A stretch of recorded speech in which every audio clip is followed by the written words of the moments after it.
Hi everybody, it's Cheri Sicard, aka Cannabis Cheri, and I'm here today to teach you how to make marijuana medicated pie crusts. That's right, with this recipe you're going to be able to medicate any pie that you choose. Now I know a lot of people are ultra intimidated at the thought of making their own pie crusts. I even had one reader on social media bow down to me because I made my own pie crusts. That's silly. I'm going to show you today just how easy it is, at least if you have a food processor. Now I'll admit, if you don't have a food processor, making pie crust can be a long, tedious process. But with a food processor, it takes just minutes. Now you can use this formula even if you're not making a medicated pie. You would just leave out the can of butter. But today we're going to make medicated pie crusts. You can find the actual recipe for this pie at my website. That's at www.cannabischeri.com. And Cheri is spelled C-H-E-R-I. Okay, are you ready? Let's make some marijuana pie crusts.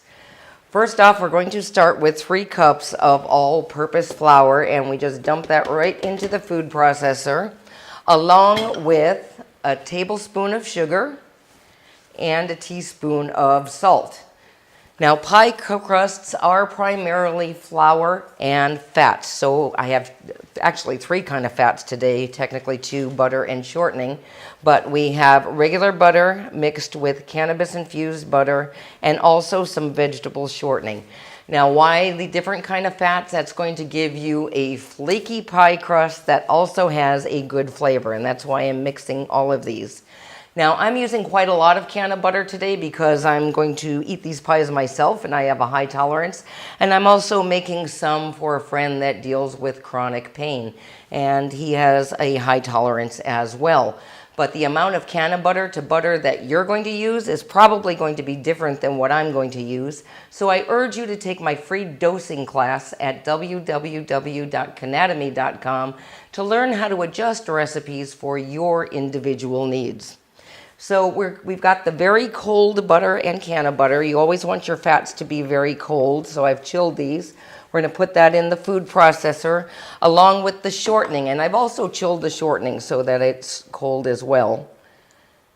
And that's about it. Now we're just going to turn on the food processor. And the secret to flaky pie dough is you don't want to mix it or handle it a lot. Less is better when it comes to that. So I'm going to pulse it about 20 to 25 times, and then we'll take a look, okay? 1, 2, 3, 4, 5, 6, 7, 8, 9, 10, 11, 12.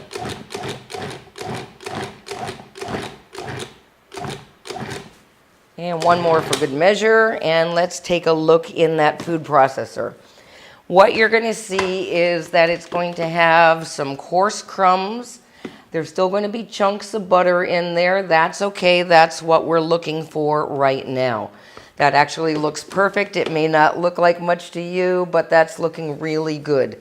So right now we're going to add a little bit of liquid to the mixture in the form of ice water. Again, we want to keep everything really cold with a pie crust. So it's going to take about a half a cup of ice water that I'm going to put in there, just like that. Put the food processor back on, and we're going to pulse it about 20 to 25 times more. Let's get that out of the way. There we go.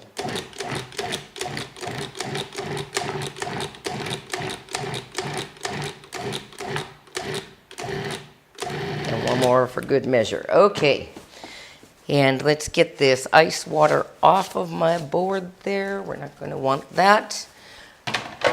This looks really good. Still looks really dry. If you look at it, you might think it's not ready, but trust me when I tell you it is. This pie crust is actually a 2-day process because we're going to let this dough rest after it's done. So just dump all of that out there just like that. And let's get rid of that. And now just kind of start mashing it together, okay? Use your hands for that. Bringing it together. You're still going to see chunks of butter in there, and don't worry, when the pie actually bakes, Those are all going to melt together. And as I said, this is a two-step process. I'm going to divide the dough, and then we're going to let it sit overnight. And what that's going to do is let all the flour and the fats absorb into each other, meld together, and make our dough a lot easier to work with. If I tried to roll it out right now, I'd be having the same problem you're seeing here with all these little crumbs coming apart. But that's not going to happen in our next video that you're going to watch tomorrow when I actually roll these into miniature pies. Now, speaking of miniature pies, I like to make mini pies or portion-controlled edibles when I'm making medicated foods. But you could also use each one of these balls of dough to make a big pie. So this recipe will make 1 large double-crusted pie or 2 single-crusted pies. It will also make 8 mini pies like I'm going to show you tomorrow that are going to be baked in mason jar lids.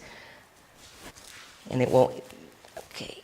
So let's gather all of this, and I've got a piece of plastic wrap, and we're just going to gather all of this, half the dough mixture, into the plastic wrap. That looks a little bit big, so I'm going to add a little bit more to the other pile. I'm just kind of estimating half and half there. Okay, when we do this, we're going to wrap it in plastic wrap, and it's going to look neat. Trust me, I know it looks like a mess right now. Press it down into a little disc, pressing together all that flour and fat, okay? We're going to wrap that nicely like this in a disc. And I'm going to repeat the process with my other batch of dough.